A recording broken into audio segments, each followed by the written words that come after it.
ബോളിവുഡ് ചിത്രങ്ങളെ പോലും പിന്നിലാക്കിയാണ് മാർക്കോയുടെ കുതിപ്പ്.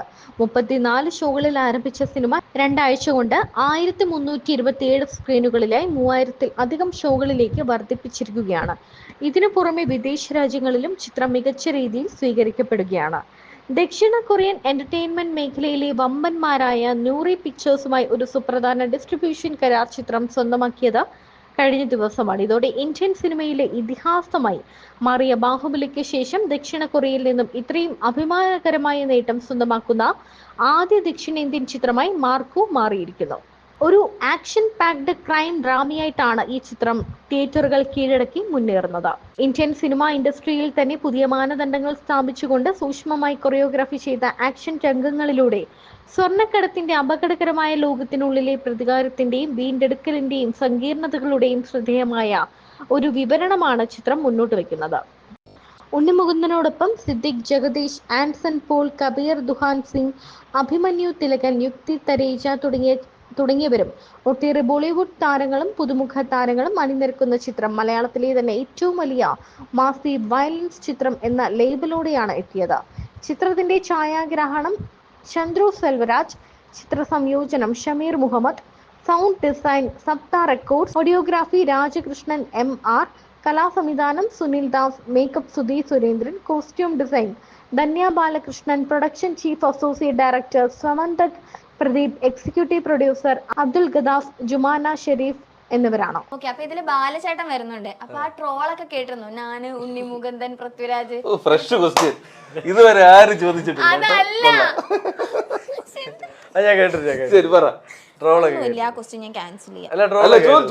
ഈ ട്രോള് വരുന്ന മുന്നേ തന്നെ നമ്മള് ബാലെ കാസ്റ്റ് ചെയ്ത് സിനിമ കംപ്ലീറ്റ് ചെയ്ത് നിൽക്കുമ്പോഴാണ് നമുക്ക് ഞാൻ ഉണ്ണി മുകുന്ദൻ. അപ്പൊ ഞാൻ പറഞ്ഞു ശരി, നമുക്ക് ഏകദേശം ഒരു ഒറിജിനൽ ബെൽറ്റ് ഇല്ലെങ്കിലും ഡ്യൂപ്ലിക്കേറ്റ് ബെൽറ്റ് എങ്കിലും ഉണ്ടാക്കാൻ പറ്റിയിട്ടുണ്ട്. ഞാനുണ്ട്, ബാലുണ്ട്, അനൂപ് ഉണ്ട്, മേനൻ ഇല്ലെങ്കിലും പന്തളം ഉണ്ട്.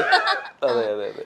അങ്ങനെ ഞങ്ങൾ ഒരു ബെൽറ്റ് പാർവതി ചോദിക്ക്, നല്ല സൂപ്പർ സിനിമ ഉറപ്പായി ഹിറ്റാവും. ഞാൻ ഈ കഥ പറഞ്ഞു കഴിഞ്ഞിട്ട് ബാലചേട്ടനെ വിളിച്ചു. ചേട്ടാ എങ്ങനെയുണ്ട് സംഭവം, കഥ പറഞ്ഞാൽ നിൽക്കുക. ഞാൻ ചേട്ടാ എന്താ മിണ്ടാതിരിക്കുന്ന ചേട്ടാ? അനൂപ്, ഞാനൊരു രാശി പറയാം. ഒരു പ്രഡിക്ഷനാണ്. ഇത് സൂപ്പർ ഹിറ്റാവും. ഇത് ഉണ്ണി മുകുന്ദന്റെ കരിയറിലെ ബെസ്റ്റ് സിനിമയാകും. എനിക്കും വലിയ ക്യാരക്ടർ, സന്തോഷം പറഞ്ഞിട്ട് പാവം. നല്ല പെർഫോമൻസ് സിനിമ. സൂപ്പറായിട്ട് ചെയ്തിട്ടുണ്ട്, അടിപൊളിയാണ്. എല്ലാവരും നാട്ടിലുള്ള ഒരുപാട് കഥാപാത്രങ്ങൾ, പോസ്റ്റേഴ്സ് ഒക്കെ വരുന്നുണ്ട്. വിപിൻ അഭിനയിച്ചിട്ടുണ്ട്, സനീഫ് അഭിനയിച്ചിട്ടുണ്ട്. അതെ അതെ അതെ. ഇവർ രണ്ടുപേരും അഭിനയിച്ചിട്ടുണ്ട്. സൂപ്പർ താരങ്ങൾ ഒന്നിക്കുന്ന സിനിമകളാണ്. സിനിമയാണ്. ഉണ്ണിച്ചേട്ടൻ കൂടുതലും കുറെ ആക്ഷൻ സിനിമ, ഞാൻ ഏതോ ഇന്റർവ്യൂവിൽ കേട്ടു, ആക്ഷൻ സിനിമകൾ ചെയ്യുന്നത് കൊണ്ട് അതിൽ നിന്ന് മാറി കുറച്ചും കൂടെ ഒന്ന് സിനിമ ഫീൽഡ് എക്സ്പീരിയൻസ് ചെയ്യാനാണ് കുറച്ചുകൂടെ നല്ല ഫീൽ ഗുഡ് സിനിമകൾ എടുത്ത് തുടങ്ങിയത്, ഒരു ബ്രേക്ക് എടുത്തിട്ട്. ഇപ്പൊ ആ ഒരു ഇതെങ്ങനെയുണ്ട് ഫീൽ ഗുഡ് സിനിമകൾ എടുത്ത് തുടങ്ങിയിട്ടുള്ളത്?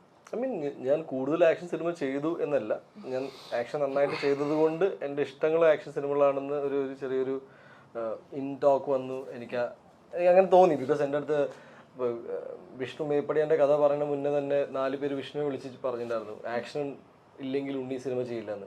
അപ്പൊ അത്രത്തോളം എന്തൊരവസ്ഥയാണ്. യശിനെയൊക്കെ പോലെ അല്ലെങ്കിൽ നമ്മൾ KGF ഒക്കെ കാണുന്ന ഒരു ലാഘവത്തോടെ അല്ലെങ്കിൽ അതേ അതിശയത്തോടെയൊക്കെയാണ് ഇപ്പോൾ മാർക്കോ തിയേറ്ററുകളിൽ നിറഞ്ഞോടുന്നത്. ഉണ്ണിമുകുന്ദന്റെ പല ഇന്റർവ്യൂകളും ഇപ്പോൾ വൈറലായി മാറുന്നുണ്ട്. ഇത്രയും സിമ്പിൾ ആണോ ഈ നടൻ എന്നാണ് പല ഇന്റർവ്യൂകളും കാണുമ്പോൾ നമുക്ക് തോന്നുന്നതും.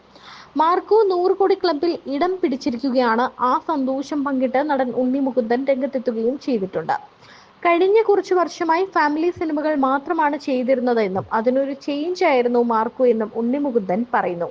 മാർക്കോയ്ക്ക് 4ാം ഭാഗവും ഉണ്ടായേക്കാമെന്നും ഉണ്ണിമുകുന്ദൻ പറഞ്ഞു. ഒരുപാട് സന്തോഷം, ഒരുപാട് എഫേർട്ട് എടുത്ത് ചെയ്ത സിനിമയാണ് മാർക്കോ. കഴിഞ്ഞ 5-6 വർഷങ്ങളായിട്ട് ആക്ഷൻ സിനിമകൾ വേണ്ട, ഫാമിലി സിനിമകൾ ചെയ്ത് മുന്നോട്ട് പോവുകയായിരുന്നു. മാളികപ്പുറത്തിന്റെ സമയത്താണ് ഹനീഫ് മാർക്കോയെ കുറിച്ച് പറയുന്നത്. പിന്നീട് അത് മുന്നോട്ട് പോയി. നമ്മൾ ആഗ്രഹിച്ചതുപോലെ സിനിമ എടുക്കാൻ പറ്റി. മാർക്കോ ഹിറ്റ് അടിക്കുമെന്ന് ഉറപ്പായിരുന്നു. മലയാളത്തിൽ ഇതുവരെ നടന്മാർ ചെയ്യാത്ത ആക്ഷൻസ് ചെയ്യാൻ താൻ റെഡിയായിരുന്നു. പിന്നെ മിനിമം ഗ്യാരണ്ടി കഥയുമുണ്ട്. അതുകൊണ്ട് ഹിറ്റ് അടിക്കുമെന്ന് പ്രതീക്ഷിച്ചു. പക്ഷെ ഇത്രയും വലിയ ഹിറ്റാകുമെന്ന് ഒരിക്കലും പ്രതീക്ഷിച്ചില്ല എന്ന് ഉണ്ണിമുകുന്ദൻ പറയുന്നു. ഒരു ദിവസം മലയാളത്തേക്കാൾ കൂടുതൽ കളക്ഷൻ ഹിന്ദിയിൽ നിന്നും കിട്ടി എന്നാണ് ഉണ്ണി മുകുന്ദൻ പറയുന്നത്. മാർക്കോ 2 ഉണ്ടാകും, ചിലപ്പോൾ തേർഡ് പാർട്ടും ഉണ്ടാകും. തന്റെ മനസ്സ് പറയുന്നു മാർക്കോ 4ാം ഭാഗവും ഉണ്ടാകും എന്നാണ് ഉണ്ണി മുകുന്ദൻ പറയുന്നത്. അതുവരെ നമ്മൾ പോകും, ബാക്കി നമ്മുടെ ആരോഗ്യം പോലെ എന്നാണ് ഉണ്ണി മുകുന്ദൻ പറയുന്നത്. ഡിസംബർ 20-നാണ് മാർക്കോ റിലീസ് ചെയ്തത്. ബോളിവുഡിലടക്കം ഗംഭീര പ്രകടനം കാഴ്ചവെച്ച ചിത്രം കഴിഞ്ഞ ദിവസമാണ് 100 കോടി ക്ലബിലെത്തിയത്. സഞ്ജു ലക്ഷ്മി എന്ന് പറയുന്ന ചാനലുണ്ടല്ലോ, സഞ്ജു ലക്ഷ്മി, അതിൽ ലക്ഷ്മിനെ വിളിക്കുകയാണ്.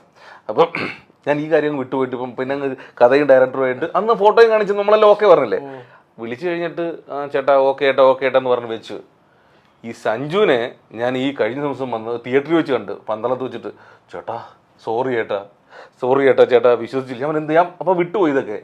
ചേട്ടാ ഷെഫീഖിന്റെ സന്തോഷത്തിൽ വിളിച്ചപ്പം പ്രാങ്കാന്ന് കരുതി വൈഫ് ഇരുന്നെന്ന്. ഇത് കഴിഞ്ഞിട്ട് അതുകൊണ്ടാണ് ചേട്ടാ റെസ്പോണ്ട് ചെയ്യാതെ വിളിക്കുക പറ്റിപ്പോയി ചേട്ടാ സോറി എന്നൊക്കെ പറഞ്ഞിട്ട് സഞ്ജു. ഞാൻ പറഞ്ഞു കുഴപ്പമില്ല, അതങ്ങനെ സംഭവിച്ചു പോയതാണല്ലോ. അപ്പൊ അങ്ങനെയും സംഭവം ഉണ്ടായിട്ടുണ്ട്. കുഴപ്പമില്ല, അങ്ങനെ പറ്റിയിട്ടുണ്ട്. ഇങ്ങനെ പ്രാങ്ക് ചെയ്യുന്നോണ്ട് ആൾക്കാർ അനുപേടം പറയുന്നൊന്നും വിശ്വസിക്കുന്നില്ല. അല്ല, പക്ഷെ ഞാൻ പറയുന്നത് വിശ്വസിക്കണം.